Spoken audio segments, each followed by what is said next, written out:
chapitre 22, versets 15 à 18.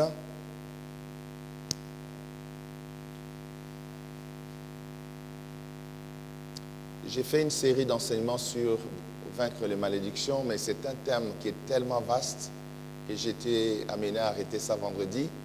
Donc ce matin, je vous amène dans un nouveau thème sur la bénédiction d'Abraham. Amen. Sur la bénédiction d'Abraham pour que nous puissions comprendre qu'est-ce qui se passe avec cette bénédiction d'Abraham et qui nous sommes, nous qui sommes les fils et filles d'Abraham. Comment Dieu peut agir dans nos vies, dans cette génération ici. Alléluia. Le Seigneur est très très puissant. Nous allons voir ça dans l'Écriture. Et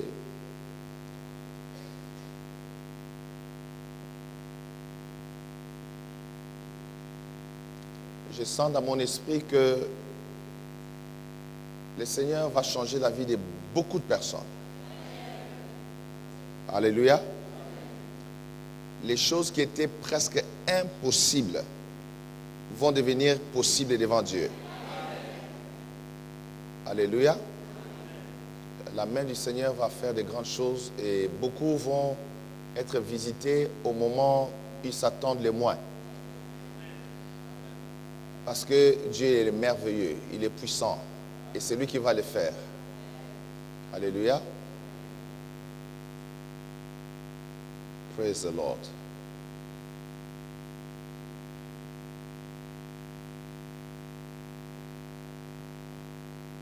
Genèse 22, versets 15 à 18, et puis nous allons lire Genèse 14, 17 à 24. Nous allons prier, puis je vais essayer de rattraper le temps.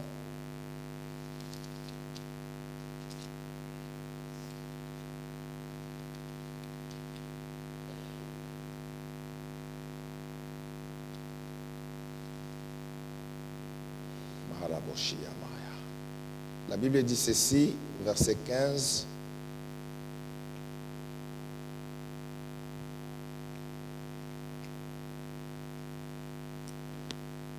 L'ange de l'Éternel appela une seconde fois Abraham des cieux et dit, je le jure par moi-même, parole de l'Éternel, parce que tu as fait cela et que tu n'as pas refusé ton fils, ton unique, je te bénirai et je multiplierai ta postérité comme les étoiles du ciel et comme le sable qui est sur le bord de la mer, et ta postérité possédera la porte de ses ennemis. Toutes les nations de la terre seront bénies en ta postérité parce que tu as obéi à ma voix. Amen. Genèse 14, verset 17 à 24. Genèse 14, verset 17 à 24.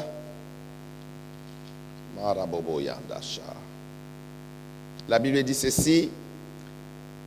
Après qu'Abraham fut revenu vainqueur de Kedorlaomer, et des rois qui étaient avec lui, les rois de Sodome sortirent à sa rencontre dans la vallée de Chavé, qui est la vallée du roi. Melchisédek, roi de Salem, fit apporter du pain et du vin. Il était sacrificateur du Dieu très haut. Il bénit Abraham et dit, béni soit Abraham par le Dieu très haut, maître du ciel et de la terre. Béni soit le Dieu très haut qui a livré tes ennemis entre tes mains. Et Abraham lui donna la dîme de tout. Le roi de Sodome dit à Abraham, donne-moi les personnes et prends pour toi les richesses. Abraham répondit au roi de Sodome, je lève la main vers l'Éternel, le Dieu très haut, maître du ciel et de la terre. Je ne prendrai rien de tout ce qui est à toi, pas même un fil, ni un cordon de soulier, afin que tu ne dises pas, j'ai enrichi Abraham. Rien pour moi, seulement ce qu'ont mangé les jeunes gens et la part des hommes qui ont marché avec moi, Aner, Escol et Mamré. Eux, ils prendront leur part. Amen. Nous allons prier. Tendre Père, je te dis merci. Je glorifie le nom de l'Éternel, je glorifie le nom du Dieu très haut. El Elyon est ton saint nom et je te célèbre ce matin. Bénis ce moment, Dieu d'Abraham, d'Isaac et de Jacob. Que le Saint-Esprit ouvre notre esprit, notre intelligence à la compréhension de ta parole. Et que ta parole prend vie en nous, Seigneur. Que ta parole soit enracinée dans nos âmes. Et que cette parole porte son fruit dans notre église ici à Paris. J'ai béni ton peuple, Jéhovah Yahweh, mon Père, et je me recommande entre tes mains. Oindule ma tête et remplis ma bouche, Adonai. Que je sois un simple tuyau dans ta main ce matin. Je m'offre totalement à toi. Père éternel, tu sais que je ne connais rien. Tout ce que j'ai vient de toi, mon Père. Voilà pourquoi je me confie entièrement et totalement à toi, mon Père. Je te donne la louange et la gloire qui t'est due au nom de Jésus-Christ, notre Seigneur et Sauveur. Et ensemble, nous disons Amen. Prenons nos places, mes amis.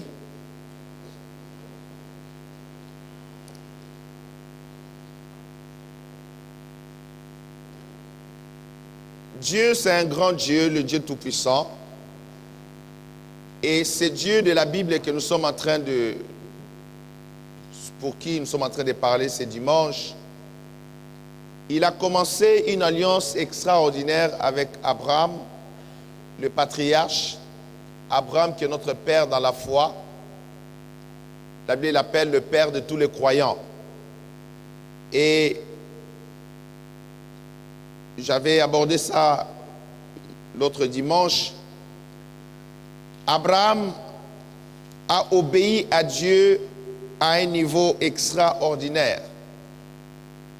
Abraham, chaque fois que Dieu lui demandait de faire quelque chose, il obéissait à Dieu sans discussion, sans retenue, sans même penser à autre chose. Parce qu'Abraham avait une relation très intime, très profonde avec l'Éternel. Et au chapitre 22, la Bible dit que Dieu mit Abraham à l'épreuve au sujet de son fils Isaac.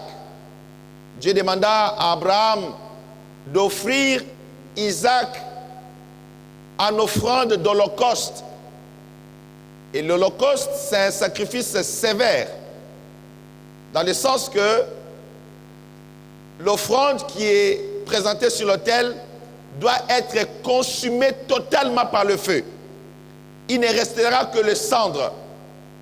Et Abraham, qui est prophète de Dieu, comprend que offrir Isaac en holocauste, c'est que quand il va présenter cette offrande à Dieu, il verra après le sacrifice que le cendre du corps de son fils. C'était très, très difficile. Mais ce qui était très difficile, Abraham, notre père dans la foi, a obéi à Dieu. Il a accepté cela. Il est allé jusqu'au sacrifice suprême. N'oubliez pas, mes amis, que quand Abraham fait cela, offrir Isaac en holocauste, c'est tuer soi-même. Est-ce que quelqu'un me comprend? C'est accepter la mort pour soi-même. Un parent qui a un enfant, si tu tues son enfant, tu l'as tué lui-même. Mais Abraham a consenti par obéissance à Dieu. Voilà pourquoi je vais vous enseigner ceci.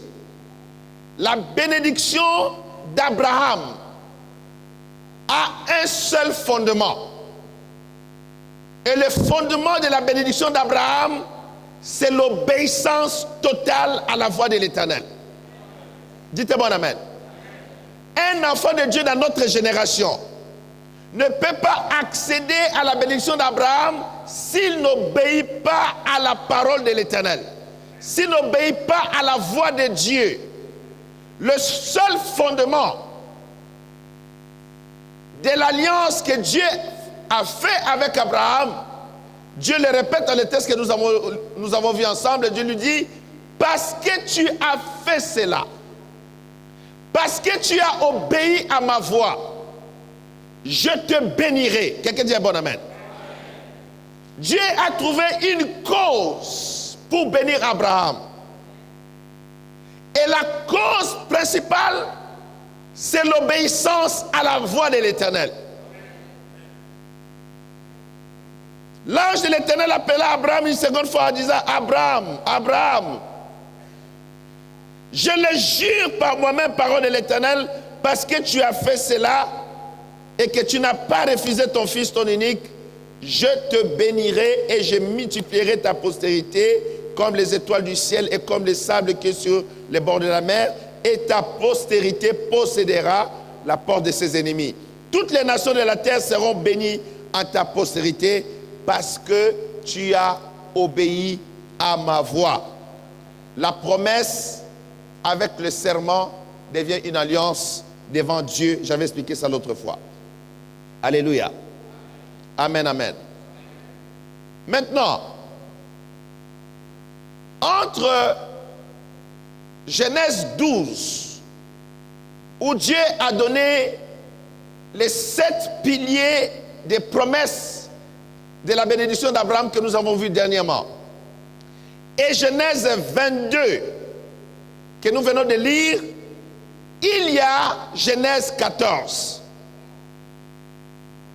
Pourquoi il y a Genèse 14? Avant de lire Genèse 14, allez voir avec moi dans le livre d'Hébreux chapitre 7. Hébreux chapitre 7.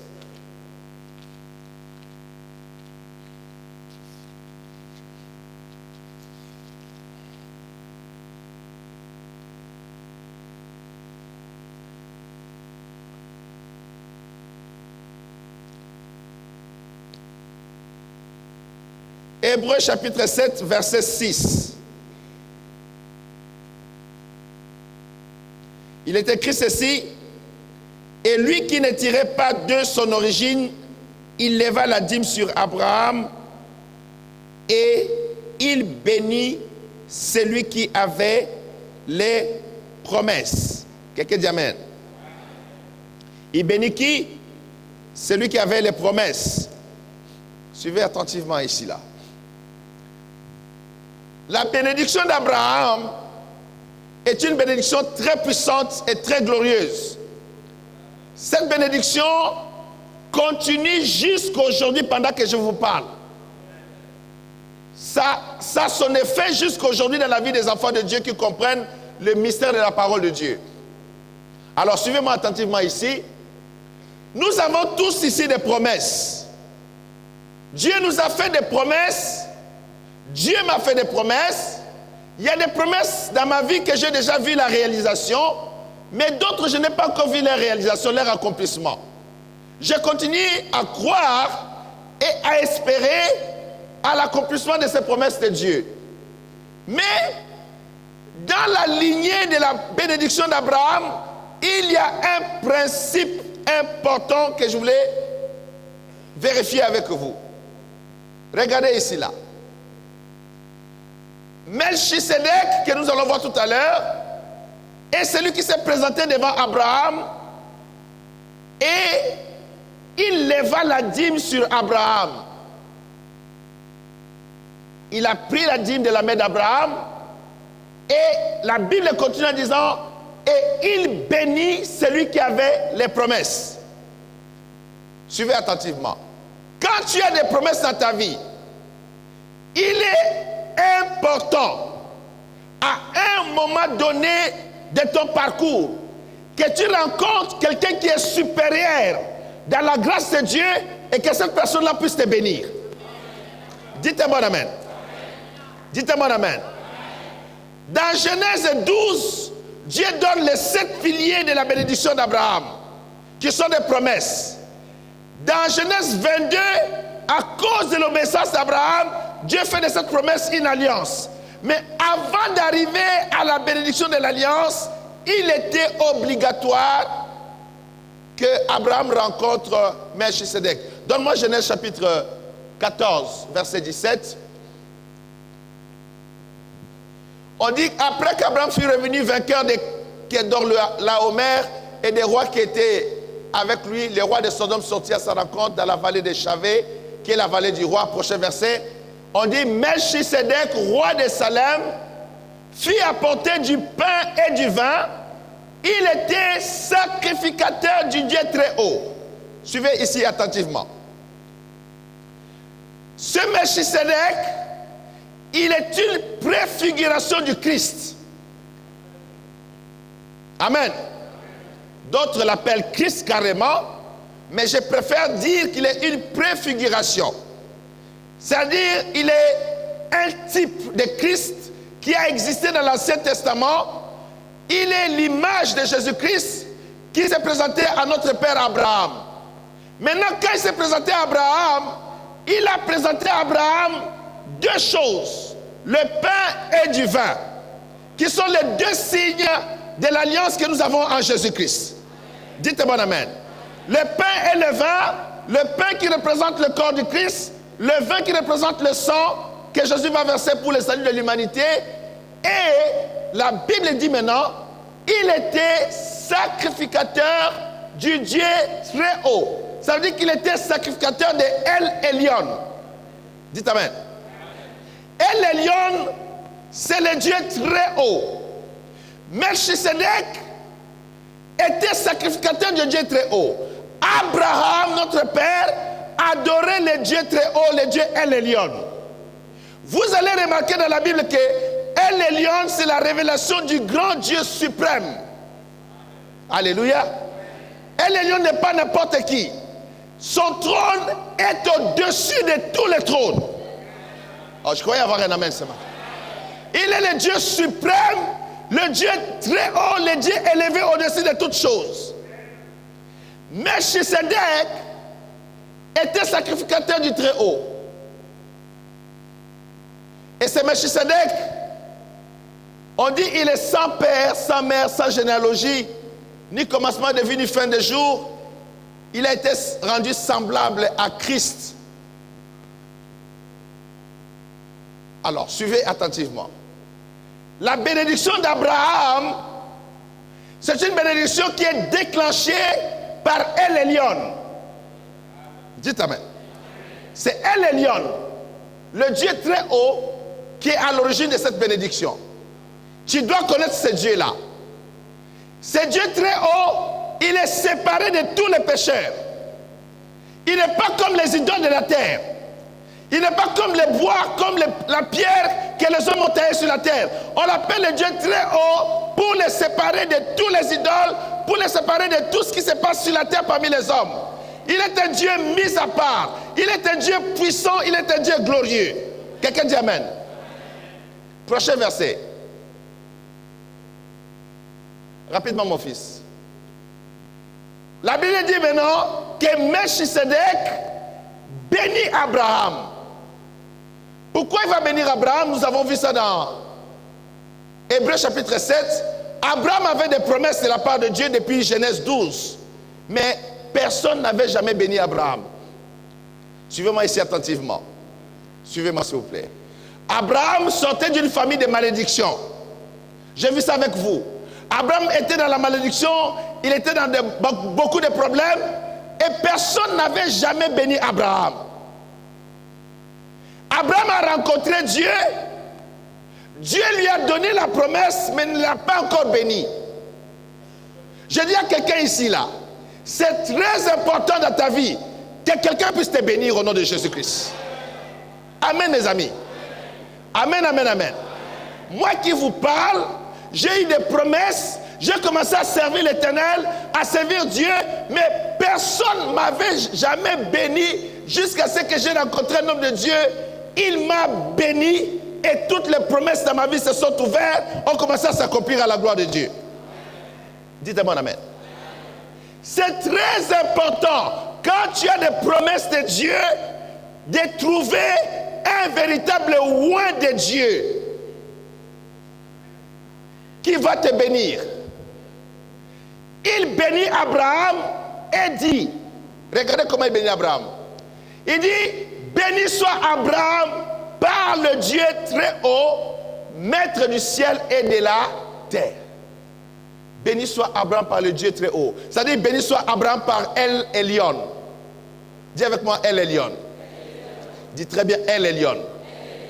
Béni soit Abraham par El Elyon, maître du ciel et de la terre. Le mot maître ici, dans la version anglaise, on dit possesseur. Celui qui possède le ciel et la terre. Il est celui qui contrôle l'univers. El Elyon n'est pas un petit Dieu. El Elyon, c'est un grand Dieu. C'est un Dieu de merveilles, de miracles. C'est un Dieu, si tu le rencontres, ta vie va changer. Dites un bon amen. Abraham connaissait ce Dieu et Abraham savait que El Elyon est le possesseur, le maître du ciel et de la terre. Tu dois connaître qui est ton Dieu. Dites un bon amen. Si tu sais de quoi ton Dieu est capable, tu ne craindras rien. Dites un bon amen. Pourquoi on dit qu'il est maître du ciel et de la terre? Parce que tout lui appartient. S'il décide de te bénir, il ne te bénira pas à moitié. Il te bénira totalement. Alléluia. Alléluia. Et c'est Melchisedec qui va aussi enseigner à Abraham les merveilles de El Elyon. Quelqu'un dit à mon amen. Allez avec moi, gardez ce texte, on va revenir sur ça. Allez avec moi d'abord dans Psaume 78, verset 35. Psaume 78, verset 35. Raka. Regardez ceci. La Bible dit dans ce psaume, ils se souvenaient, les enfants d'Israël, ils se souvenaient que Dieu était leur rocher et que El Elyon était leur libérateur. Dites amen. El Elyon, c'est un Dieu libérateur.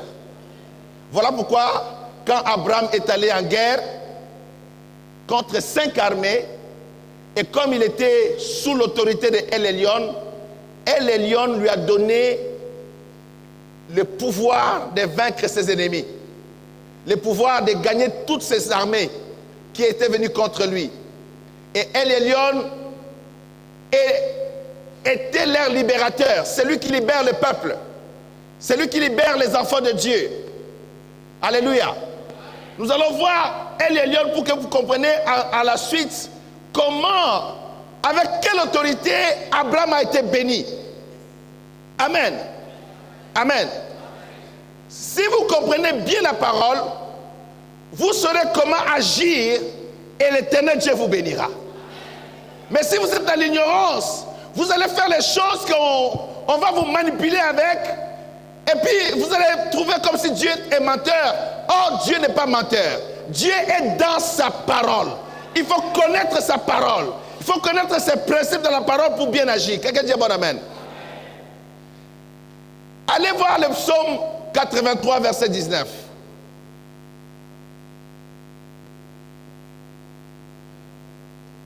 Psaume 83, verset 19. Il dit qu'il sache que toi seul, dont le nom est l'Éternel, tu es El Elyon sur toute la terre. Quelqu'un dit alléluia. Tu es le Dieu, le très haut sur toute la terre. Mes amis, El Elyon est le Dieu suprême. Ce verset parle de la suprématie. Dites amen avec moi. Ce verset parle de la suprématie de El Elyon. Il est suprême, il est au-dessus de toutes choses. Il est le Dieu très haut. Son trône est élevé au-dessus de tous les trônes. Il règne dans le ciel et sur la terre. Et ce Dieu très haut, El Elyon, il n'y a rien qui soit impossible avec lui. Alléluia. Ici, on parle de la suprématie.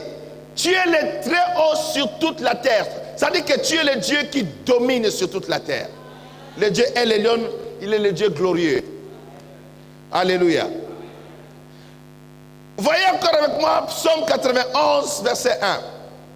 Je vous donne quelques versets comme ça sur El Elyon. Après, nous allons retourner dans le texte de la bénédiction d'Abraham. Pour que vous puissiez comprendre dans la Bible quelle position occupe ce grand Dieu de la Bible qu'on appelle El Elyon. Le Dieu tout-puissant, le Dieu véritable. Psaume 91, verset 1. Regardez ici. Il dit, celui qui demeure sous l'abri de El Elyon repose à l'ombre de El Shaddai. Je crois y avoir un amen ici là.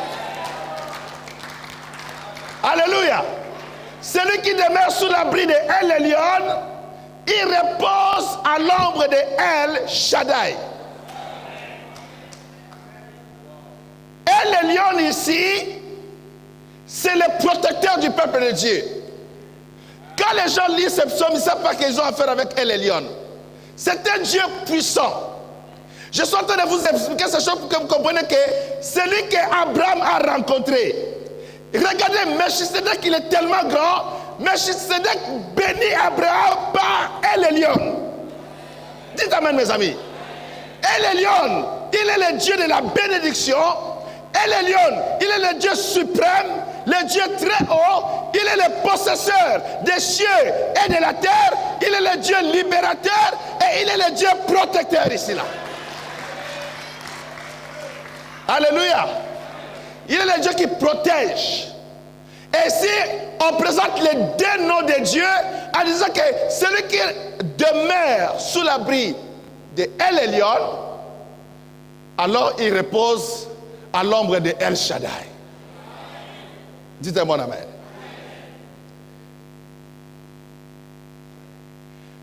Allez avec moi dans Luc, chapitre 1, versets 31 à 32. Le Nouveau Testament parle beaucoup. En fait, il y a plus de 110 citations sur El Elyon, mais je vous donne quelques-uns pour juste orienter l'enseignement que nous sommes en train de voir. Luc, chapitre 1, verset 31 à 32. Ici encore, on parle de El Elyon, le Dieu très haut. Il dit, et voici, tu deviendras enceinte, on parle de Marie, et tu enfanteras un fils, et tu lui donneras le nom de Jésus. Verset 32, il sera appelé fils de El Elyon. Oh, quelqu'un dit Alléluia. Non, je ne vous assens pas. Quelqu'un dit gloire à Jésus. Il sera appelé fils de qui? Jésus, quand l'ange Gabriel annonce à Marie et révèle le nom de Jésus, il dit à Marie que l'enfant qui va naître sera appelé fils de El Elyon. Et le Seigneur Dieu lui donnera le trône de David son père. Donc El Elyon, c'est le papa de Jésus-Christ. Non, je voulais entendre un bon amen ici là. El Elyon, c'est son père. Et c'est El Elyon qui lui donnera le trône. Il lui donnera quoi? Il lui donnera quoi? Si tu as besoin d'un pouvoir quelconque, c'est le Dieu El Elyon qui te donnera ce pouvoir-là. Oh, je voulais avoir un bon amen à l'assemblée. C'est ce Dieu qui donne toutes choses. Je suis toujours en train de mettre la base pour que vous compreniez comment, qui est celui qui a béni Abraham. Excusez-moi. Dernier verset, Luc 1 toujours, verset 76. Luc 1, verset 76. Maintenant, on nous parle de Jean-Baptiste. On dit, toi, petit enfant, tu seras appelé prophète de El Elyon. Même Jean-Baptiste, come on people, même Jean-Baptiste, beaucoup de chrétiens ne savent pas ça. Même Jean-Baptiste, il a été établi prophète de El Elyon, du Très-Haut. Et puis il dit, car tu marcheras devant la face du Seigneur. Le mot Seigneur ici, c'est le mot Adonai. Tu marcheras devant la face du Seigneur pour préparer ses voies. Le Dieu El Elyon dans la Bible, c'est le Dieu très haut, le Dieu tout-puissant. C'est le Dieu de notre Seigneur Jésus-Christ. C'est le Dieu de nos pères les prophètes. Dans l'Ancien Testament comme dans le Nouveau Testament, il est le Père de Jésus-Christ. Il est le Dieu qui a appelé Jean-Baptiste. On dit que Jean-Baptiste sera appelé prophète du Très-Haut, c'est-à-dire prophète de El Elyon. Alléluia. Retournons maintenant dans Genèse 14, verset 17.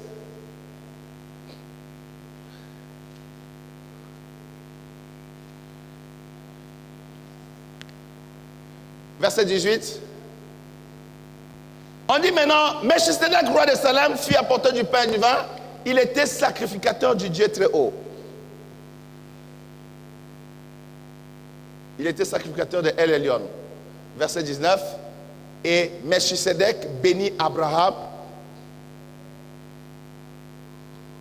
par le Dieu très haut, c'est-à-dire par El Elyon, maître du ciel et de la terre. Maintenant, suivez-moi attentivement. Regardez maintenant ici, là. Vous savez maintenant qui est El Elyon de l'Ancien Testament au Nouveau Testament. Je vais vous donner des versets clés. Il y a plus de 110 versets sur ça. Ce n'est pas important qu'on voit tous les versets. Mais l'essentiel que vous comprenez, qui est El Elyon? Ce n'est pas n'importe qui. C'est le grand boss. Alléluia. C'est celui qu'on appelle le Père. El Elyon, c'est le créateur de l'univers. Et El Elyon, il est le possesseur, celui qui possède le ciel et la terre. C'est-à-dire que tout est dans sa main. Suivez-moi mes amis, suivez-moi s'il vous plaît. Pourquoi Abraham obéissait comme ça à El Elyon? Parce qu'il savait l'autorité de El Elyon. El Elyon donne la vie à toutes choses. Dites Amen. La Bible dit que pourquoi Abraham a accepté d'offrir son fils Isaac? Parce qu'il croyait qu'après l'Holocauste, Dieu était capable de ramener l'enfant à la vie. Parce qu'Abraham croyait que El Elyon est le Dieu de la résurrection. Et qu'il n'y a rien qui soit impossible avec El Elyon. El Elyon est capable de te donner tout ce que ton cœur a besoin sur la face de la terre. Tout ce que El Elyon te demande, c'est d'obéir à sa voix, d'obéir à ses commandements. Et Abraham a compris les secrets. Abraham ne refusait rien à El Elyon. Voilà pourquoi Abraham était capable de donner son fils en offrande sacrificielle. Deuxièmement, quand Abraham va rencontrer Melchisedec, Abraham va donner la dîme de tout. Parce qu'il connaissait qui était El Elyon. Donne-moi le prochain verset. Béni soit le Dieu très haut. Oh my God. C'est-à-dire, béni soit El Elyon qui a livré tes ennemis entre tes mains. Nous avons vu dans le psaume 78 que El Elyon est le libérateur. Dites Amen. Quels que soient les problèmes que tu as, le Dieu que nous prions peut te libérer de cela. Est-ce que tu crois cela dans ton cœur? Il est le libérateur du peuple de Dieu et c'est lui qui a livré entre les mains d'Abraham ses ennemis. Abraham est parti avec 311 personnes. 311 personnes contre 5 armées des hommes de guerre. Abraham, ceux qui sont partis avec lui, c'était des serviteurs qui gardaient les moutons, qui gardaient les vaches, qui gardaient les brebis. Ils n'avaient jamais fait la guerre. Ils sont partis comme ça, par aventure en quelque sorte. Mais comme Abraham croyait à El Elyon, le Dieu très haut, le Dieu très haut a livré entre les mains d'Abraham tous ses ennemis. Dites un bon amen. Et quand Abraham était devant Melchisedec, la Bible dit que Abraham lui donna la dîme de tout. Ce qui est mystérieux ici, on ne voit nulle part, on ne voit à aucun moment à quel moment Melchisedec demande la dîme. Melchisedec n'a pas demandé la dîme à Abraham. Abraham a compris que quand il rencontre les sacrificateurs de El Elyon, connaissant l'autorité de El Elyon, le pouvoir de El Elyon, Psaume 91 dit que celui qui est sous l'abri du Très-Haut, c'est-à-dire sous la protection du Très-Haut, repose à l'ombre des tout-puissants El Shaddai. Abraham avait la révélation de quoi était capable ce grand Dieu. Abraham n'a pas hésité, il a pris, la Bible dit, il a donné la dîme de tout. Dites bon amen. Dites bon amen. Beaucoup de chrétiens ont peur de donner leur dîme parce qu'ils n'ont pas la révélation de El Elyon. Ils ne savent pas qu'est-ce que ce grand Dieu peut faire dans leur vie. Beaucoup de chrétiens, quand Dieu lui demande fais telle chose, ils doutent, ils n'obéissent pas tout de suite, ils hésitent, ils raisonnent, carrément ils refusent d'obéir, mais ils ne savent pas qu'est-ce qu'ils sont en train de manquer en désobéissant à ce grand Dieu qu'on appelle El Elyon. Il est un grand Dieu. un Dieu tout-puissant, un Dieu merveilleux, un Dieu glorieux. Et quand on donne sa dîme à ce grand Dieu, on ne manque de rien. Je vous ai enseigné un dimanche ici quelque chose de très puissant. J'espère que vous gardez ce que je vous enseigne. Que Dieu n'avait jamais promis l'héritage du monde à Adam, mais qu'il a donné ça à Abraham. Quand est-ce que Dieu a promis cela à Abraham? Donne-moi Romains chapitre 4, verset 13. Rapidement, mon fils. Romains chapitre 4, verset 13. On dit, en effet, ce n'est pas par la loi que l'héritage du monde a été promis à Abraham ou à sa postérité, c'est par la justice et la foi. Mais quand est-ce que Dieu a promis à un homme comme Abraham l'héritage du monde? Qui est capable de promettre le monde à un homme? De donner le monde entier, la planète Terre où nous sommes ici là, à un individu. Qui peut faire cela? C'est El Elyon qui fait ces choses. Je voulais avoir un amen. Je voulais vraiment un grand amen ici là. Regardez ici là. Si tu comprends ça, tu ne seras pas misérable, tu ne seras pas pauvre. Même quand je dis ça, quelqu'un hésite. Je répète, si tu comprends ça, tu ne seras ni misérable ni pauvre sur la face de la terre. Le Dieu El Elyon, il est maître du ciel et de la terre. Il est capable de te donner tout ce que tu veux. Puisque Abraham a obéi à sa voix, puisque Abraham était soumis à lui, il a vu qu'Abraham ne lui refusait rien, ni même son fils unique, ni même toute la dîme. Il a promis à Abraham de lui donner l'héritage du monde entier. Parce que ça lui appartient. La terre, c'est juste une planète. Dieu a des planètes et des planètes et des planètes, d'autres même qui ne s'occupent même pas de ça. Quand tu ne sais pas que Dieu est capable de faire des merveilles dans ta vie, le diable va jouer avec toi parce que tu n'as pas la révélation. Beaucoup d'hommes hésitent de donner à Dieu, de se sacrifier à Dieu, de faire des offrandes à Dieu, de donner même la dîme à Dieu, parce qu'ils pensent que Dieu est pauvre. Non, le Dieu que nous prions, on dit qu'il est le maître des cieux et de la terre. Quelqu'un dit mon amen. Tout lui appartient, l'or lui appartient, l'argent lui appartient, les diamants lui appartiennent, les arbres lui appartiennent, le ciel, les étoiles lui appartiennent, la lune lui appartient, la terre sur laquelle nous marchons lui appartient, le souffle que nous respirons, ça lui appartient, tout lui appartient. Abraham a compris cela que s'il se donne à El Elyon, il ne manquera rien sur la face de la terre. Ayez une vision de quel Dieu vous servez. Ayez la vision de quel Dieu vous servez.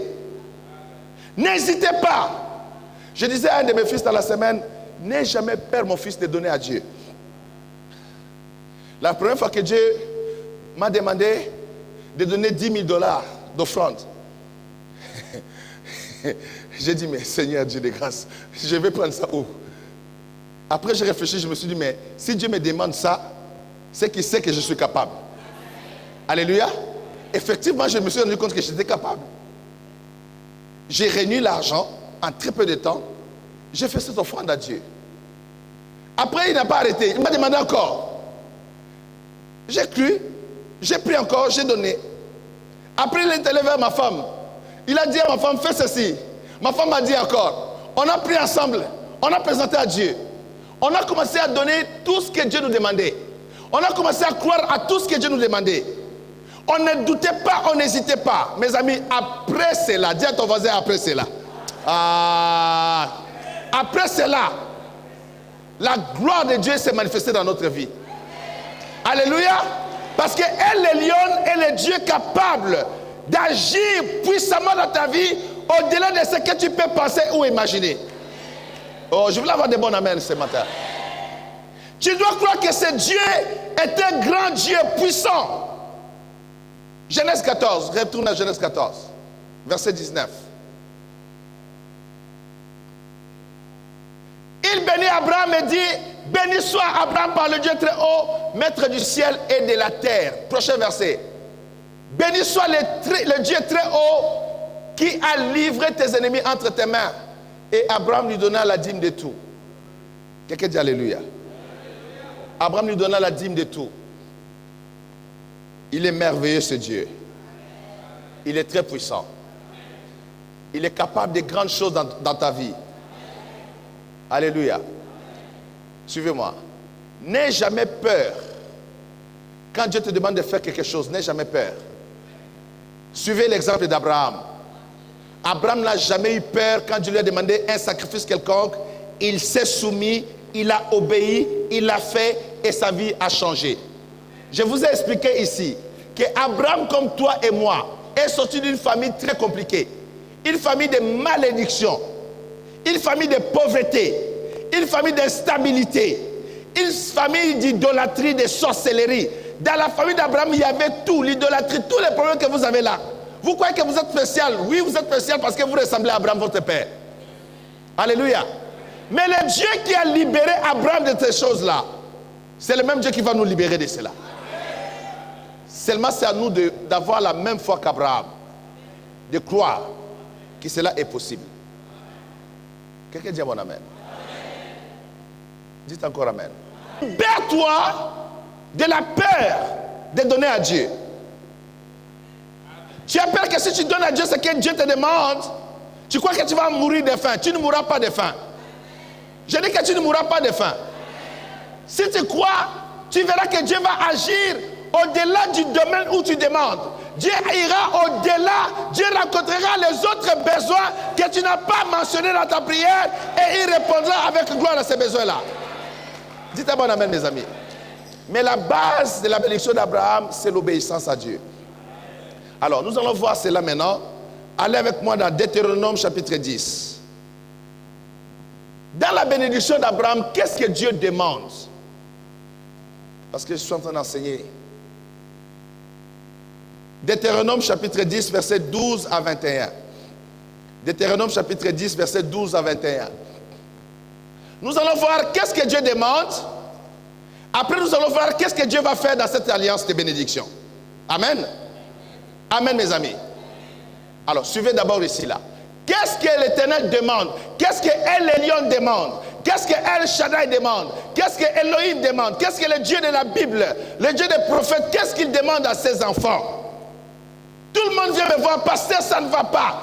Je suis toujours fauché. Mes affaires ne marchent pas. Mes affaires ne marchent pas. Je travaille, mais je n'ai pas assez d'argent. Pasteur, pasteur, pasteur, pasteur. La solution, c'est Dieu qui la donne. La réponse est dans la Bible. Dites un bon amen, mes amis.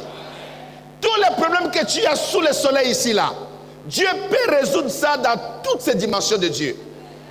Il n'y a rien qui soit impossible à l'Éternel. Dites un bon amen. Dites un bon amen. Je te dis que n'aie jamais peur. Même si tu es malade, même si tu as des situations compliquées que les médecins disent que c'est impossible, avec Dieu c'est possible. Je dis qu'avec l'Éternel c'est possible. Parce qu'il est le Dieu de tous les dieux. Il est le Seigneur de tous les seigneurs. Alléluia. Maintenant, lisons les textes. Maintenant, Israël, que demande de toi l'Éternel ton Dieu? Voilà la question. Tu dois savoir ces choses ici-là. Ce n'est pas seulement pour tes finances. Ce n'est pas seulement pour la prospérité. C'est pour tous les domaines de ta vie. C'est pour ton bien-être, pour ta santé, pour ta vie, de paix, de joie. Regardez ce que Dieu demande. Qu'est-ce que l'Éternel ton Dieu demande? Si ce n'est que tu craignes l'Éternel. Premier point, craindre Dieu. Écrivez cela. Dieu ne bénit pas dans le péché. Je répète, Dieu ne bénit pas dans le péché. Quand les pasteurs viennent ici à Paris, ils te disent donne des offrandes et tu seras béni. Même toi-même, tu sais que tu vis dans le péché, Dieu ne te bénira pas dans le péché. Ça, c'est le mensonge du diable. Dieu bénit l'homme ou la femme qui craint l'Éternel son Dieu. Dieu n'est pas un camarade à qui que ce soit. Dieu n'est pas notre copain. Il n'est pas notre grand-père pour que nous lui tirons la barbe ou bien que nous jouons sur sa tête. Dieu n'a pas de camarade. Dieu ne rigole pas avec les gens. Il est le tout-puissant, il est le roi des rois, le seigneur des seigneurs. La première chose que Dieu demande dans la bénédiction d'Abraham, craindre l'Éternel ton Dieu. La crainte de Dieu, c'est la base de la bénédiction d'Abraham. S'il n'y a pas la crainte de Dieu, il n'y aura pas la bénédiction. Ça sera le fruit du mensonge. Alléluia. Amen, amen, amen. Et quand nous parlons de la bénédiction d'Abraham, c'est différent de la richesse que les gens ramassent dans le monde. Nous parlons de la bénédiction. La bénédiction, c'est une faveur divine. Je parle à quelqu'un? La bénédiction, c'est une faveur divine. C'est une grâce qui sera sur toi et sur tes enfants et les enfants de tes enfants. Dites-moi amen. La bénédiction, c'est une onction qui coulera dans ta vie, qui donnera la force de travailler, de réussir. Là où d'autres personnes vont échouer, parce que la bénédiction est sur toi, toi tu n'échoueras pas, mais toi tu réussiras, parce que El Elyon, le Dieu de la Bible est avec toi. Alléluia. Qu'est-ce que l'Éternel demande? Premièrement, craindre l'Éternel ton Dieu. Deuxièmement, marcher dans toutes ses voies. C'est là que beaucoup nous échouons. Marcher dans toutes ses voies. Ça veut dire quoi? Obéir toute la parole de Dieu sans discuter. Obéir toute la parole de Dieu sans distinction. Ne pas discuter la parole de Dieu. Quand tu vois que la chose que tu veux faire est contraire à la volonté de Dieu, tu arrêtes cela tout de suite parce que tu sais que tu dois marcher dans toutes les voies de l'Éternel pour garder la bénédiction d'Abraham dans ta vie. Craindre l'Éternel, marcher dans toutes ses voies, c'est ce que l'Éternel demande. Obéir à la parole de Dieu, même si tes camarades, tes amis te disent le contraire, même si tu dois rester seul dans l'obéissance à la parole de Dieu, et le Dieu de la Bible te bénira, il te visitera. Alléluia. Même si ta famille te rejette, même si ton père dit, parce que tu vas dans cette église, tu n'es plus mon fils, tu n'es plus ma fille, peu importe l'adversité, garde la parole de l'Éternel. La Bible dit que Dieu est dans sa parole. Dieu est derrière sa parole. Dieu soutient toujours sa parole. Quelqu'un qui marche dans les voies de Dieu ne sera jamais confus, ne sera jamais dans le malheur. Le Dieu de la Bible est fidèle. Il viendra toujours à ton secours. Dites-moi amen, mes amis. Marcher dans les voies de Dieu, dans toutes les voies de Dieu. Troisièmement, aimer et servir l'Éternel ton Dieu de tout ton cœur et de toute ton âme. My God. Aimer l'Éternel. Love him. Lingaye. Zola yandi. Aime l'Éternel. Evelyne, tu ne diras pas. Comment on dit ça? En sango. Non. Là-bas, c'est quoi? En douala. Aimer l'Éternel et le servir. C'est là que beaucoup de gens ne savent pas. Parce qu'on n'enseigne pas. Excusez-moi. Les gens croient que la bénédiction d'Abraham est donner les offrandes sacrificielles. Tu cours avec tes offrandes, bou, bou, bou, tu mets sur l'autel et puis tu vas t'asseoir. Non. Je dis toujours dans cette église, je vous enseigne les voies de Dieu. Que vous puissiez comprendre qu'est-ce que l'Éternel, ton Dieu, demande. Dites un bon amen. Premièrement, la crainte de Dieu. Deuxièmement, marcher dans toutes ses voies. Troisièmement, aimer l'Éternel. Est-ce que quelqu'un aime Dieu ici là? Aimer l'Éternel, servir l'Éternel. Tu viens à l'église, on dit amen, tu pars, tu sors, on ne connaît même pas ton nom. Tu ne veux pas servir Dieu.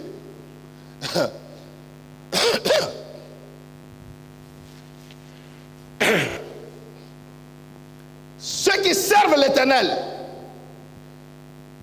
ils connaissent le mystère de El Elyon. Regarde, Jean-Baptiste est en train de naître. On annonce par l'ange Gabriel que tu seras appelé prophète du Très-Haut. Tu seras appelé prophète de El Elyon. Et toi, tu es dans l'église, tu refuses de servir Dieu. Tu es dans aucun département. Tu ne montres pas ton amour à Dieu. Parce que tu n'as pas la révélation.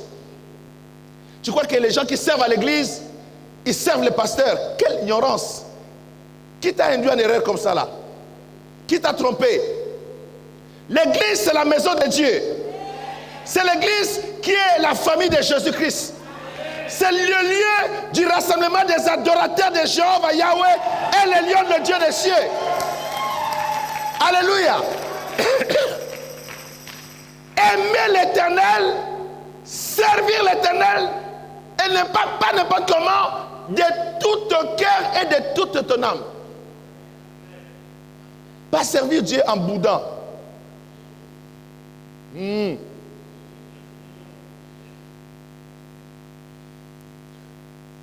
Notre chef d'équipe, il exagère. Je ne vais plus faire ces protocoles-là. Aïe. Je quitte même le département de nettoyage. On nous demande trop. Les pasteurs n'arrêtent pas de nous faire gêner dans cette église-là.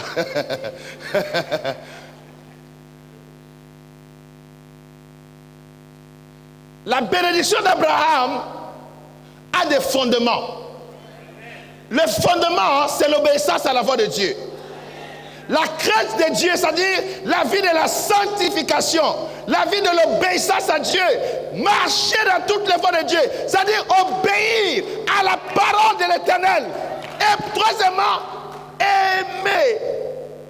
aimer, love, luzolo. Aimer et servir l'Éternel. Et j'aime comment la Bible dit, ton Dieu. Ce n'est pas le Dieu de tout le monde, c'est ton Dieu. Ah, je parle à quelqu'un. Dis avec moi, c'est mon Dieu. Je sers mon Dieu. Quand je sers, ce n'est pas le Dieu de tout le monde. Tout le monde peut reconnaître mon Dieu, mais je sers qui? Mon Dieu. Mon Dieu. Je sers mon Dieu. Quand je balaye l'église, je sers mon Dieu. Quand je pars, j'arrache le micro, je sers mon Dieu. Je fais l'intercession, je sers mon Dieu. Tout ce que je fais, je sers mon Dieu. C'est mon Dieu. Alléluia. Tu n'as pas à m'empêcher de servir mon Dieu. Servir l'Éternel ton Dieu d'un bon cœur. Good heart. De tout ton cœur. Et de toute ton âme, de toute ta force. C'est-à-dire que tu es passionné de Dieu. Tu es capable de faire tout pour Dieu. Tu es capable de courir pour Dieu. Même si tu es fatigué.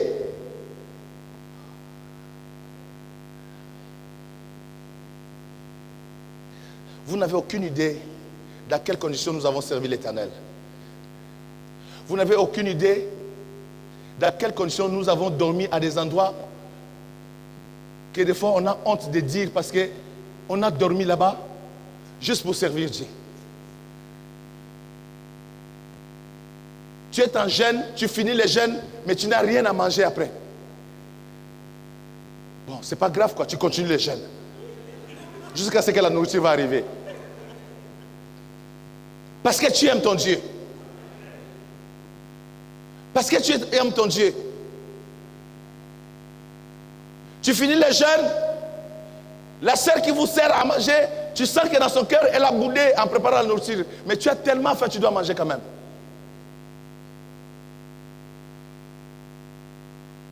Servir ton Dieu de tout ton cœur. Le diable, c'est un menteur. Il a arrêté plusieurs enfants de ne pas servir Dieu. Mais ce matin, en écoutant ce message, le Saint-Esprit libère ton cœur. Le Saint-Esprit libère ton âme. Beaucoup ne savent pas que la bénédiction de l'Éternel suit ceux qui le servent de tout leur cœur. La faveur de Dieu poursuit les hommes et les femmes qui servent Dieu de tout leur cœur parce que ça fait partie de l'alliance de la bénédiction d'Abraham.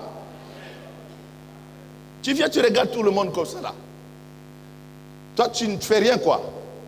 On balaye l'église, on fait tout, toi tu n'es pas là.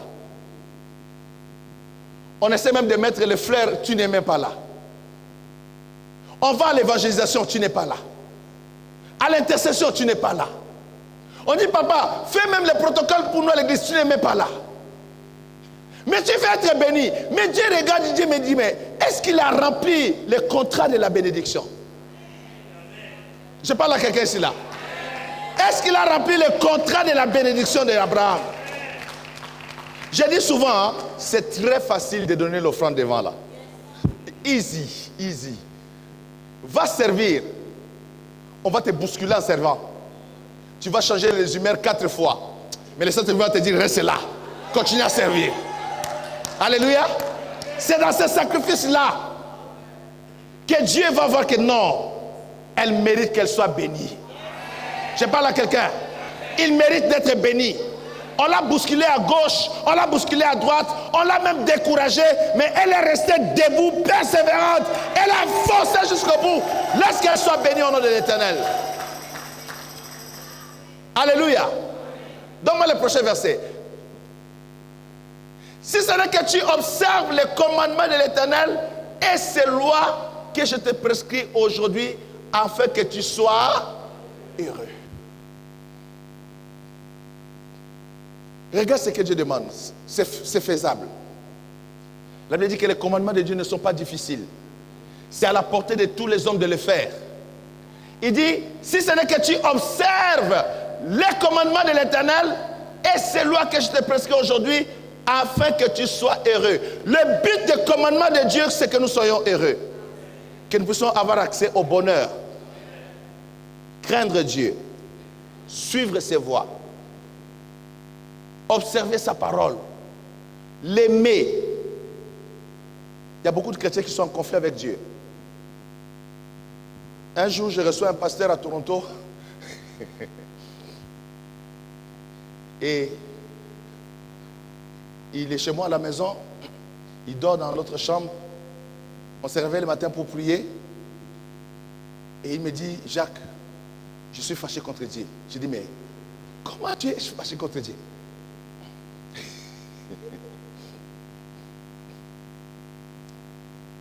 Je dis, mais ici chez moi, on ne se fâche pas contre Dieu. Comment toi tu es un homme, tu te fâches contre Dieu? Je dis, mais tu vas me chercher des problèmes ici. Et je sais que cet homme-là, les anges de Dieu l'ont déjà frappé à cause de son comportement. Quand je dis frapper, les gens qui le frappaient, mais on le frappait physiquement. Et je me suis rappelé, j'ai dit, si tu continues comme ça, tu vas sortir de la maison. Parce que je ne veux pas qu'on te frappe et puis on m'associe dans la frappe là.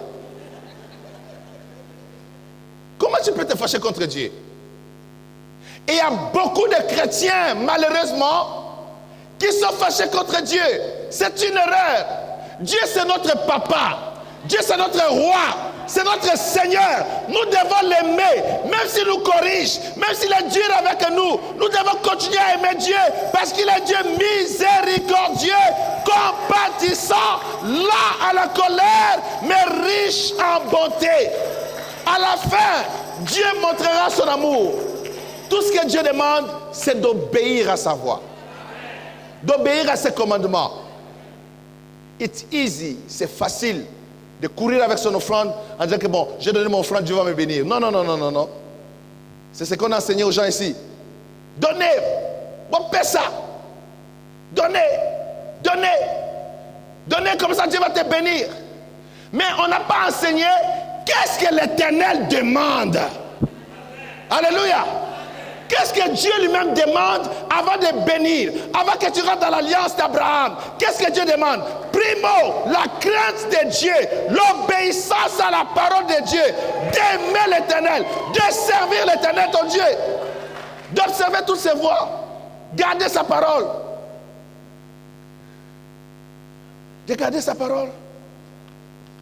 Amen, amen. De garder sa parole. Afin que j'aime beaucoup comment le Saint-Esprit a présenté ça. Il a présenté ça de manière que tu vois que c'est toi, ce n'est pas nous. Pour que toi qui vas faire ça. Le salut est individuel. Le salut est personnel. Pour que toi qui vas obéir, que tu sois comme à la fin, hein, que tu sois heureux.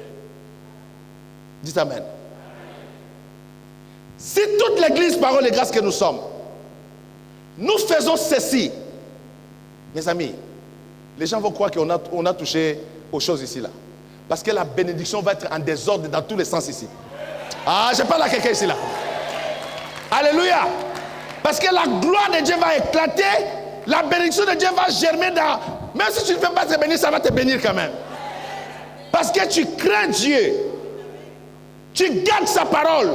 Tu marches dans ses voies. Tu aimes l'Éternel.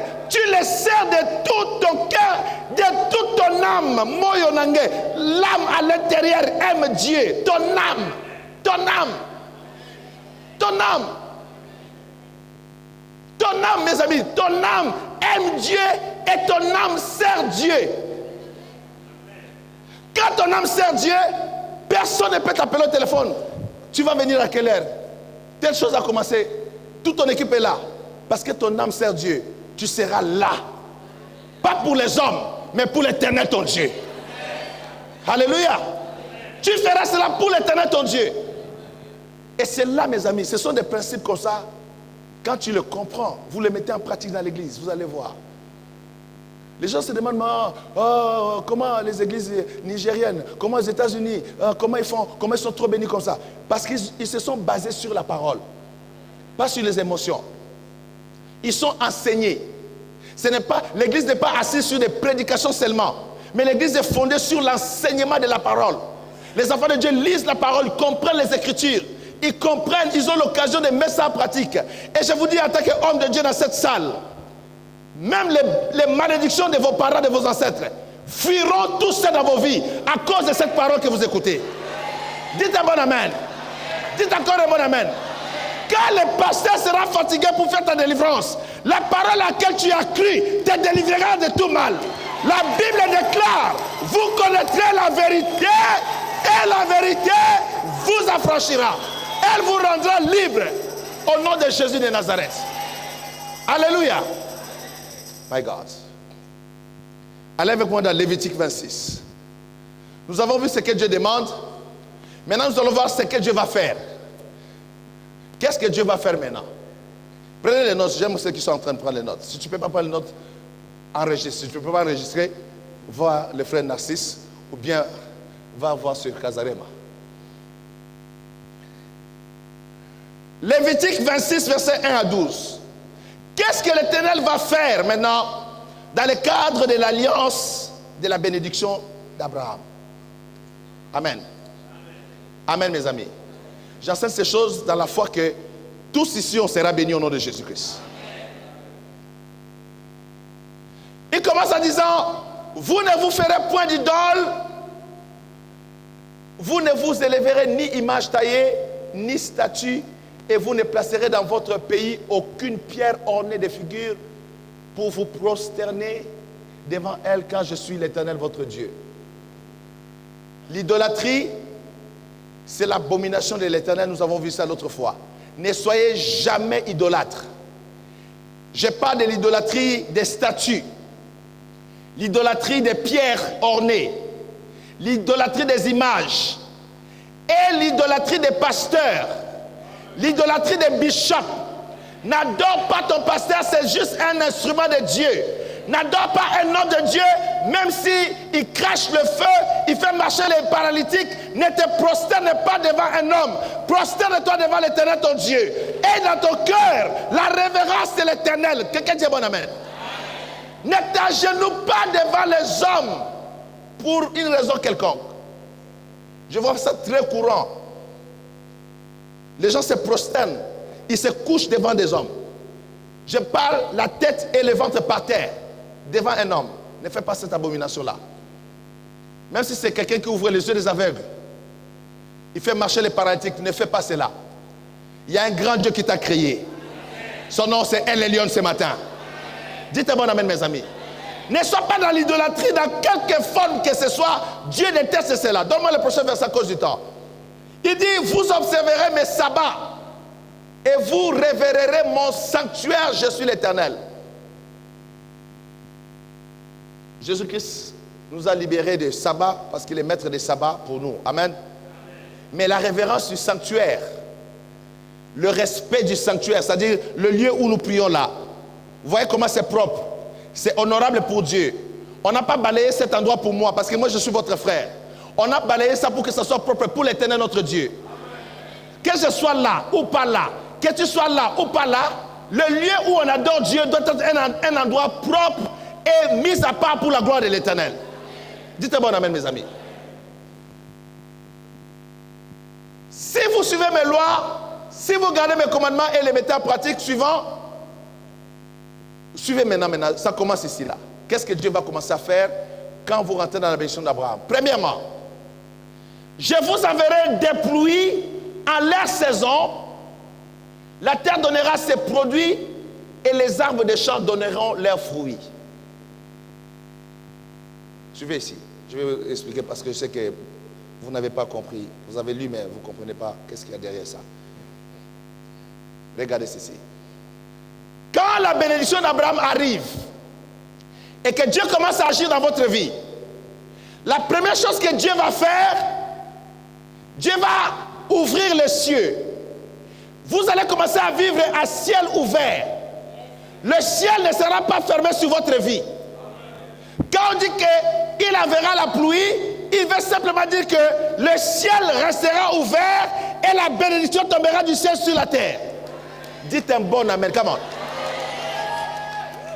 Un enfant de Dieu qui est dans la bénédiction d'Abraham, il vit un ciel ouvert. Le ciel n'est pas fermé, le ciel n'est pas derrière sur sa tête. Le ciel est ouvert. Il dit, je vous enverrai les pluies au pluriel en leur saison. C'est-à-dire que quelle que soit la période de l'année, la bénédiction de Dieu sera sur ta vie. Dites un bon amen. La terre donnera ses produits et les arbres des champs donneront leurs fruits. Quand tu marcheras sur la terre, à cause que le ciel est ouvert sur toi, la terre où tu habites te donnera son meilleur produit. Et les arbres qui t'entourent donneront leurs fruits. C'est-à-dire que où que tu sois, quelle que soit la chose que tu vas faire, le ciel est ouvert, c'est la première bénédiction, et le ciel ouvert t'accompagnera toute l'année pour que ta vie soit comblée, que tu ne manques de rien. Et je vous bénis ce dimanche en déclarant que l'Éternel ouvre ses cieux sur nos vies, que l'Éternel ouvre son ciel sur ta vie, que tu commences à marcher à ciel ouvert, que le ciel ne soit pas fermé sur ta vie au nom de Jésus. Cette bénédiction ici, Abraham l'a vécue. Les descendants d'Abraham l'ont vécue. Mais suivez mes amis. Quand nous lisons, mon fils, on va revenir sur ça parce que je suis ici là, je dois terminer avec tout ça là. Va avec moi dans Malachie chapitre 3. Rapidement.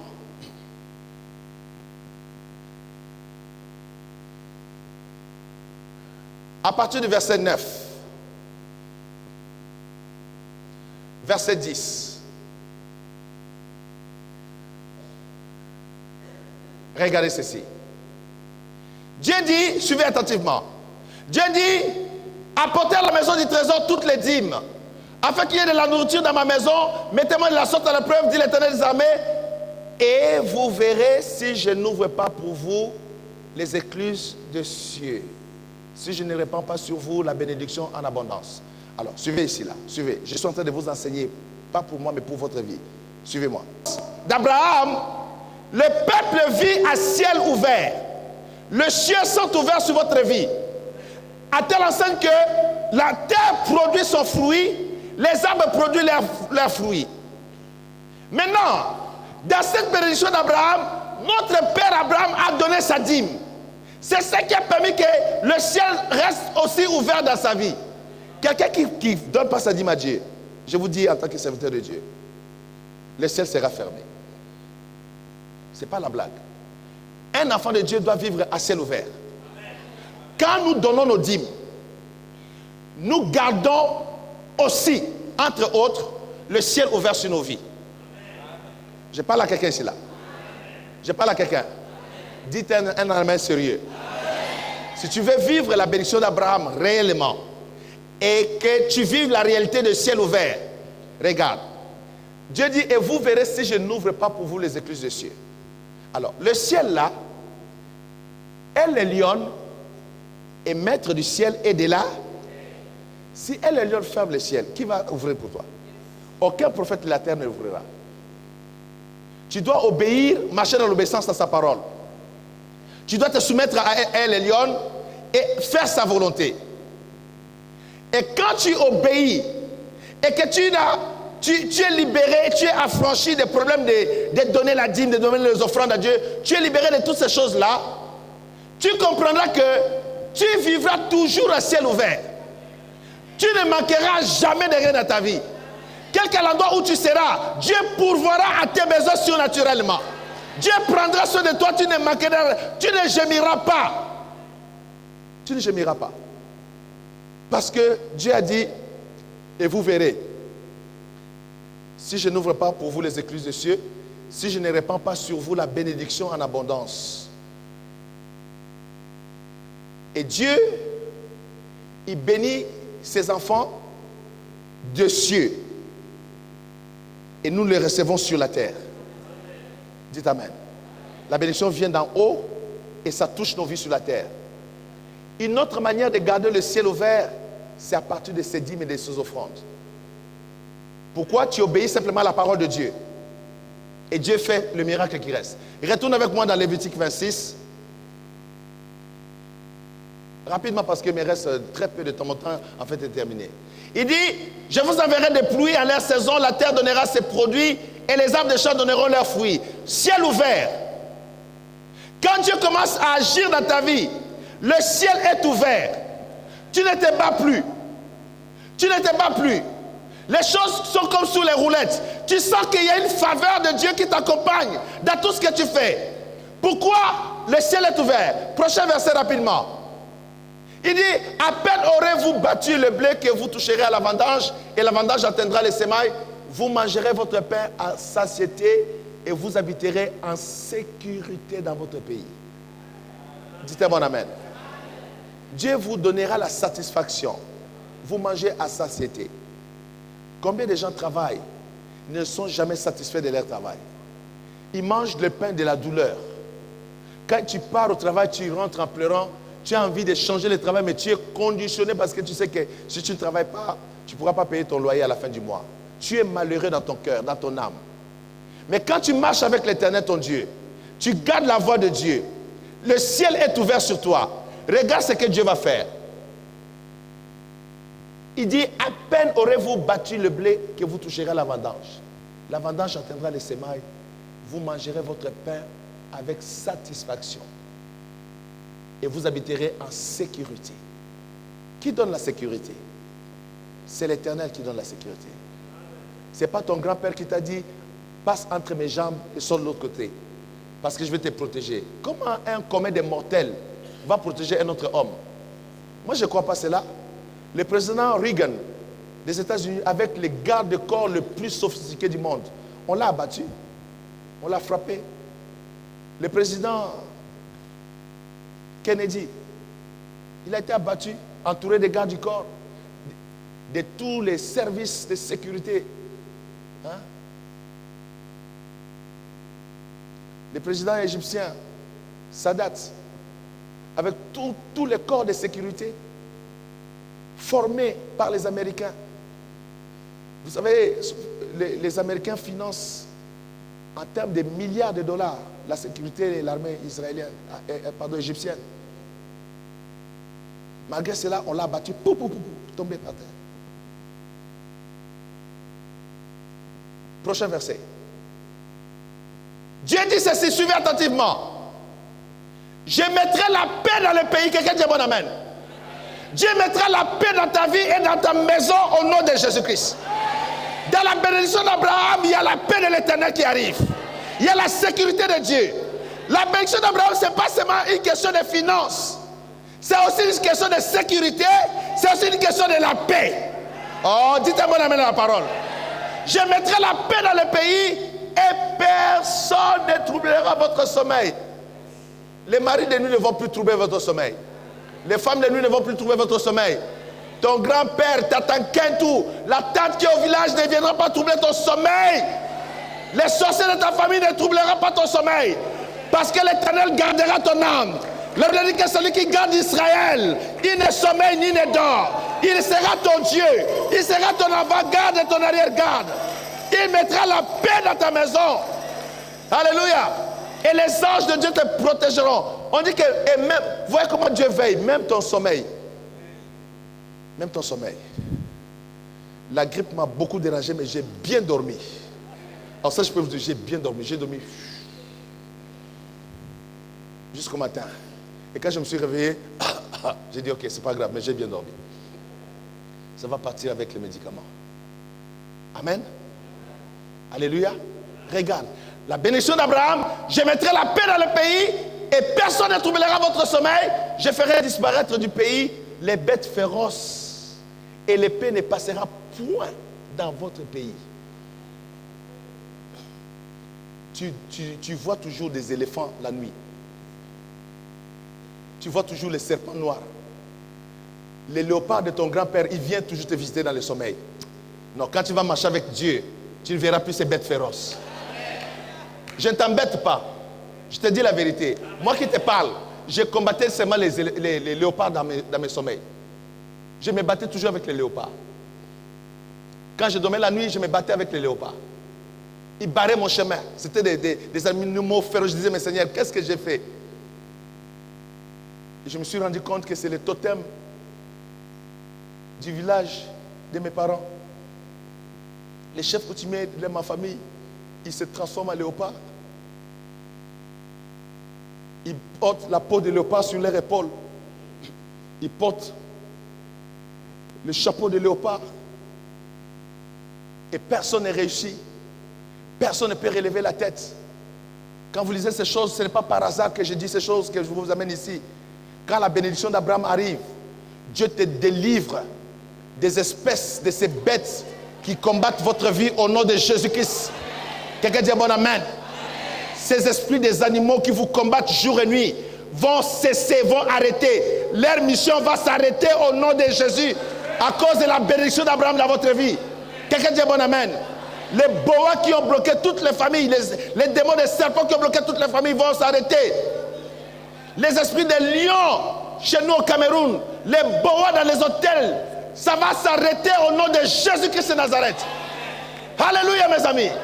Je dis alléluia. Les léopards du Tchad, les léopards de Centrafrique, de la Côte d'Ivoire vont arrêter de te combattre la nuit. Alléluia. Dieu dit il va enlever tous ces bêtes féroces et l'épée ne passera point dans votre pays. Prochain verset rapidement. Il dit, vous poursuivez vos ennemis. Toi tu dors toujours, on te suit derrière. Dieu va changer les matchs. Ah, je parle à quelqu'un ici là. Tu dors toujours que toi tu cours, quelqu'un te suit la nuit. Maintenant je t'annonce, toi tu vas les poursuivre la nuit et c'est eux qui vont prendre la fuite au nom de Jésus-Christ de Nazareth. Il dit, vous poursuivrez vos ennemis et ils tomberont devant vous par l'épée. Prochain verset. 5 d'entre vous en poursuivront 100. Et 100 d'entre vous en poursuivront 10 000. Et vos ennemis tomberont devant vous par l'épée. Oh, je veux l'entendre, bon amen. Je veux l'entendre, bon amen. Regardez ça, mes amis. Maman Nicole, regarde ça. 5 d'entre vous, ils poursuivent combien? 100 personnes. Ça, c'est quelle force, ça? 5 personnes poursuivent 100. Et 100 personnes poursuivent combien? Mes amis. Maman, 100 personnes poursuivent 10 000. Même pas 1000, 10 000. On appelle ça la force supérieure et surnaturelle. Dis à ton voisin, supérieure et surnaturelle. C'est la force SS. La force supérieure et surnaturelle. Quand tu rentres dans l'alliance d'Abraham, ce n'est plus toi qui vas fuir, mais ils vont fuir devant toi. Parce que toi, tu as la force supérieure et surnaturelle. Oh, je veux l'entendre un bon amen ici là. Tu n'as plus besoin de fuir les sorciers. C'est les sorciers qui vont te fuir. Quand tu rentres dans la maison des sorciers, il va fuir sa maison parce que tu es arrivé. Parce qu'en toi, il y a une force supérieure et surnaturelle. Dites un bon amen. On est fatigué, c'est à Paris, tout le monde fuit les sorciers. Je dis, mais qui enseigne ces chrétiens ici là? Quel genre de chrétiens nous sommes ici en France? Au lieu que cette parole de l'alliance s'accomplisse, on se retrouve à fuir. On se retrouve à fuir. Dieu dit, tu ne fuiras plus. C'est tes ennemis qui vont fuir devant toi. Et c'est là au nom de Jésus de Nazareth. Ils te feront la guerre mais ils ne te vaincront pas. Parce qu'en toi il y a une force supérieure et surnaturelle. Ça fait partie de la bénédiction d'Abraham. La bénédiction d'Abraham, ce n'est pas seulement l'argent. C'est l'autorité spirituelle. Je dis c'est l'autorité spirituelle. C'est l'autorité dans le monde spirituel. Tu arrives dans une entreprise, il y a 10 francs-maçons, mais parce qu'il y a la force supérieure et surnaturelle à toi, c'est toi qui vas dominer dans cette entreprise-là. Dites un bon amen, mes amis. Tu arrives chez un grand-père qui est un chef coutumier, il a dominé tous les villages, mais parce qu'en toi le Saint-Esprit habite, quand tu arrives, c'est toi qui vas dominer. Dites un bon amen. Donne-moi le prochain verset, on va terminer. Oh, j'aime ça, je n'ai pas le temps d'enseigner sur ça. Regardez la bénédiction d'Abraham ici, là. Regardez, suivez ce verset, c'est très fort, mais le temps est fini. Vous donnez 2 minutes. 2 minutes, j'explique ça, puis j'arrête au moins avec ça. Suivez-moi attentivement, suivez. Parce que je vous enseigne, c'est des choses qui sont très importantes pour vous, pour votre foi. Regardez. Avec tout ce que Dieu dit, Dieu dit ceci. Vous êtes là, Dieu est comme ça là. Il vous donne le dos. Parce que vous l'obéissez, parce que vous marchez dans ses voies, parce que vous le craignez, parce que vous observez sa parole, vous le servez avec amour, vous le servez avec joie et de tout cœur, de toute votre âme. Dieu dit, je me tournerai.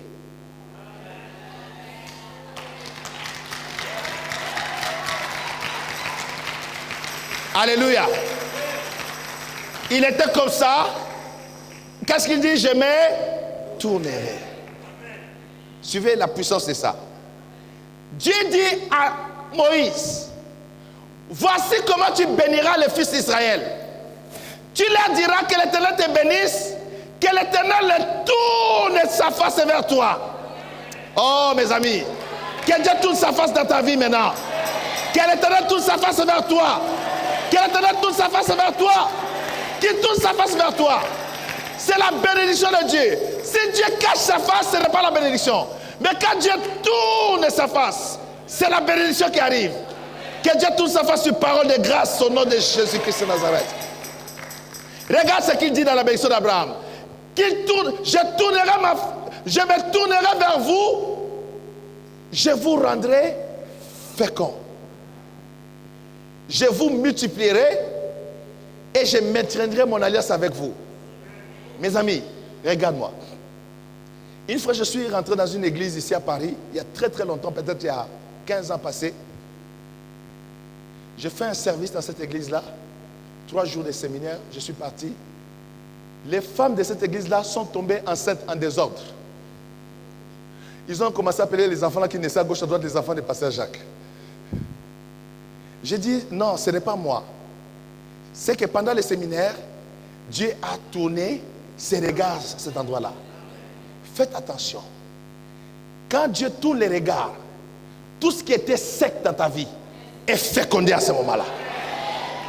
Les femmes qui ne conçoivent pas commencent à concevoir à ce moment-là. Recevez cette fécondité au nom de Jésus-Christ ce matin. Alléluia. Et Dieu rend fécond tes entreprises. Dieu rend fécond tes projets. Dieu rend fécond tes études. Tout ce que tu vas toucher, ça va produire. Non seulement ça va produire, mais ça va multiplier. Ah, je parle à quelqu'un ce matin. Dieu dit, je vais multiplier ces choses. Je vais vous rendre fécond.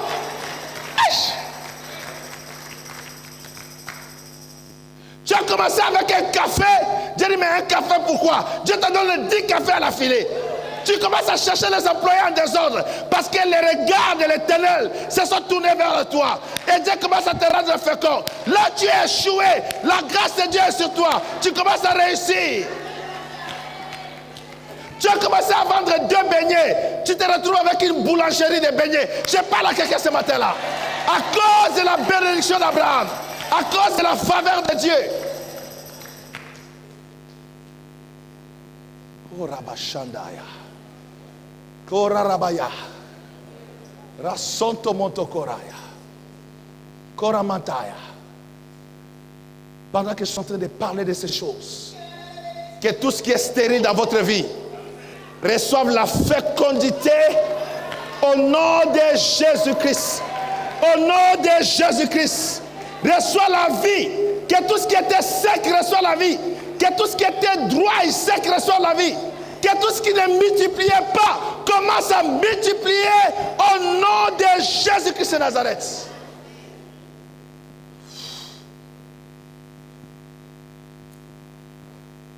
Je me tournerai vers vous. Je vous rendrai fécond. Je vous multiplierai. Je me disais, mais Seigneur, pourquoi les Américains seulement? Ils commencent un café. Après 10 cafés. Après, ça devient une chaîne. Ils commencent un hôtel. Après, c'est une chaîne d'hôtels. C'est le même principe que je vous enseigne ici.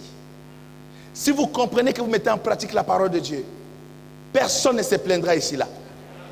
Vous allez vous rendre compte que la sorcellerie des Africains n'est rien à côté de la parole de l'Éternel. Dites un bon amen. Dites encore un bon amen. Dites encore un bon amen. Vous ne craindrez pas les sorciers, mais vous craindrez l'Éternel votre Dieu. Parce que c'est lui qui a le pouvoir de vous affermir. Parce qu'il dit ici, il dit, je maintiendrai mon alliance avec vous. On va s'élever dans la présence de Dieu à cause du temps. On acclame la parole du Seigneur.